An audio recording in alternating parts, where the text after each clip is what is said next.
What's up guys, how are you doing? Welcome and welcome back to my YouTube channel. My name is Helen. For those who do not know me, for the new guys, for those guys who have joined the channel just the other day, I am Helen and feel welcome to be in this great channel.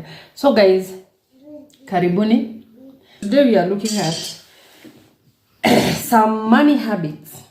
There are so many, but we are looking at some of these money habits that keep us broke 24/7. Zenye zinatufanyaga tukue broke.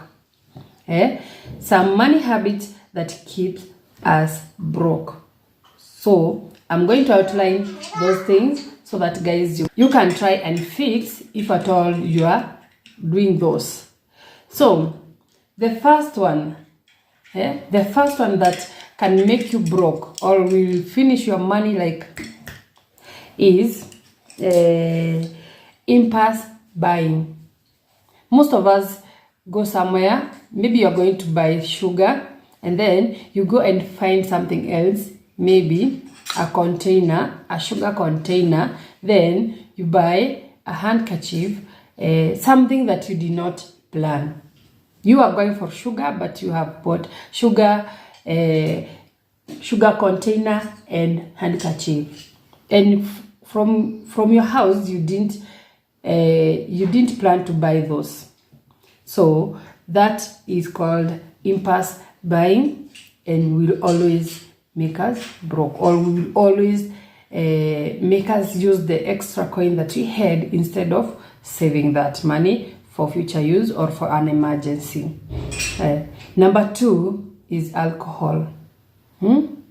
Alcohol will always make you broke, because the moment you sip, the moment you take some, it's addictive. So maybe you're planning to take 1 bottle, unaenda take 2, 3, you'll end up taking 5 bottles. Maybe a bottle is 250 Guinness. Don't ask me how I know the brand, but it's maybe 250 and you had planned to take 1 and go home. So due to friends and the peer pressure and the environment in that area, you are forced to take the first one, then una add the second, the third, the fourth, the fifth, wengine wanaenda paka blackout. That another thing that will always make you cannot. Most of these drunkards, they're always broke, because akishika pesa hivi mama pima. Number 3, it's living a fake lifestyle. Unakimbizana na watu. Maybe you are earning 50,000 Kenyan shillings and then you lost that job, you got another one for 20,000 Kenyan shillings. There's a difference of 30,000 shillings here, and you're supposed to reduce your lifestyle to that level. If at all do not reduce, you will end up broke, because you are using even the extra, even what you do not have, so that you can maintain your lifestyle. So lifestyle, if at all maisha imekupeleka juu, enda juu, ikupeleka chini rudi, because life is a zigzag. You can maintain hapa, well and good, but if at all umeenda down, please, to be at peace, to be stress-free, to be at least able to maintain your lifestyle, shuka kidogo. So ukimbizana na lifestyle or living a fake lifestyle. Kuna wengine mtu anaona rafiki yake ananunua dress mpya ndio huyo, for her to fit in that area, which is very wrong. Another thing is failing to save, ama pia failing to invest. You got your salary, maybe you're earning 50, your expenses ni 30. 30. So you need after kutoa tithe, after rent, after all those bills. Yeah, you're supposed, first of all, you're supposed, after getting your salary, after the normal deductions and HIF and SSF, you're supposed to save, which is rare. Huwa tunaanza na expenses, then tuna save the small amount yenye inabaki. I have someone here who is really disturbing me. So You are supposed to save before anything. After tithe, save. So failing to invest and failing to save will always make you broke, because after getting the money, you just spend. You are spending. Then by the time 15th inafika, you want an advance. So failing to save or to invest. Yeah. Unaweza kosa to invest, but you at least save something. After salary, tithe, save. Then you can pay your bills. But always write down everything that you have, the expenses, and everything that you intend to do with your money. Okay, another one mean lack of planning. I'm a budgeting. Before you use any single cent, before you take your salary and go to the supermarket, always budget. Always have a plan. Write down everything that you need, not everything that you want, everything that you need. Failing to plan, stroke budgeting. Pia hiyo, because utapata unabuy even those things that you did not have to buy. Okay, another thing mean failing to bargain. Failing to bargain, ama una fail kufanya window shopping. So you need maybe a television 43 inch, umeambiwa ni 32,000 or 30,000. Then umeambiwa 32,000 and that is it. You take your 32,000 and you give, instead of bargaining, you're supposed to bargain. At least you know, if at all umeambiwa ni 32,000, you buy it at 30, or you go to different shops.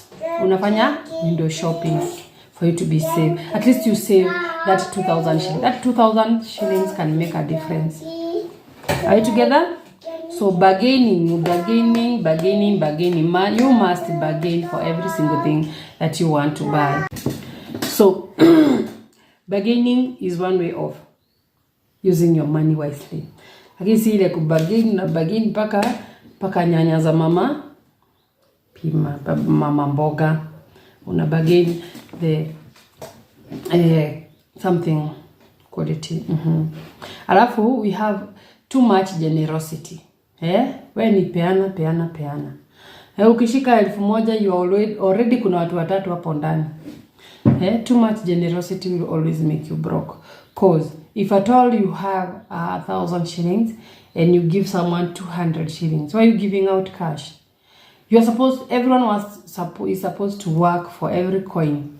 In fact, instead of giving out cash, make that person work so that at least anajua then the value of that money. Ndio hata akienda kuitumia that money, he or she will use it accordingly.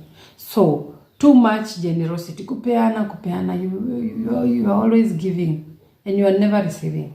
Yeah, that is the weakness in most of blood group or people. Yeah. So another name, betting. Betting and gambling. That one will always make you broke. Mostly 99% or 90% of gamblers are always broke, because wanatafuta pesa every single time. Akipata a coin hivi anaenda anaekelea, which is very low. Instead of saving or doing something else, anaenda na gamble. You are sent to buy something, instead of buying that thing, or you wanted to buy something, instead of that unasema let me gamble so that at least I get double. Hiyo pesa inapotea.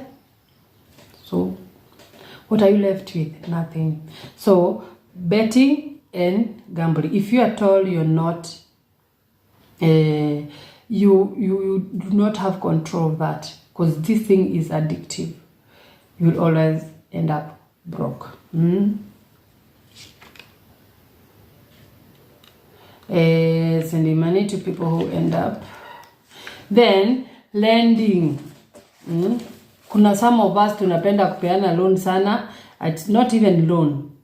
Kuna watu, there are some people who you know very well that this person has a very bad history when it comes to paying debts. And then unapea huyo mtu loan. Unapea mtu, especially relatives. When you give out money to a relative, be rest assured that itapotea. So lending to relatives, lending to friends will always land you broke.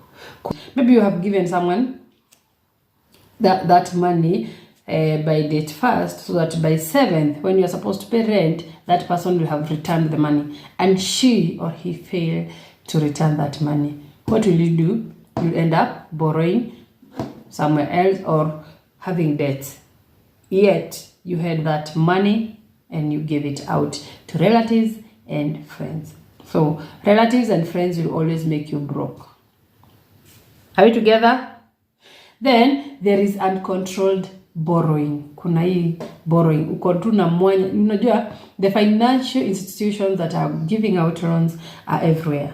So if at all you have a salary, you have a pay slip, you are always the target. If at all you are not disciplined, if at all you love money more than you love yourself, you will end up borrowing and borrowing. Then at the end of the day, your pay slip is full of loans, and then you will have nothing to save or nothing for yourself. Another very, very simple, and most of us don't see like this thing affects us, is eating snacks, sweets, and these small things.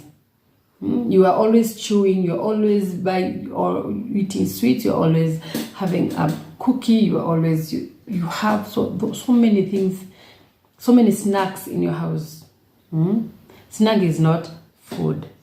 It's just something that it keeps you busy, especially when you're stressed. You're always on snack.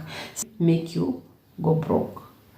Kwa sababu, maybe I have 10 shillings in my pocket and I don't have onion or maybe tomato, then I go buy a snack. Because I'm an addict to snacks. So snacks, and those drinks, to sodas, those one can lead you to brokenness. So guys, watch out on this. If at all you're overusing or overspending, make sure you check on it. If at all you're broke and you're not supposed to be broke, you have an income and you're always broke, please check on the list that I have. This just but a small list of those things that we. So guys, do not use what you have not earned yet. Anticipating expense. Yani unajua, unasema, let me do this because by the end of the month I will get money. You are supposed to get money first for you to spend it. So those are some of the behaviors that I would urge or ask you guys to check on. So until next time, thank you for watching. Thank you for tuning in. For those who have not subscribed, please subscribe. For those who have, God bless you, and let's meet in the next video. Sharing is caring. So guys, why don't you share this message to your friends? Until next time, bye bye.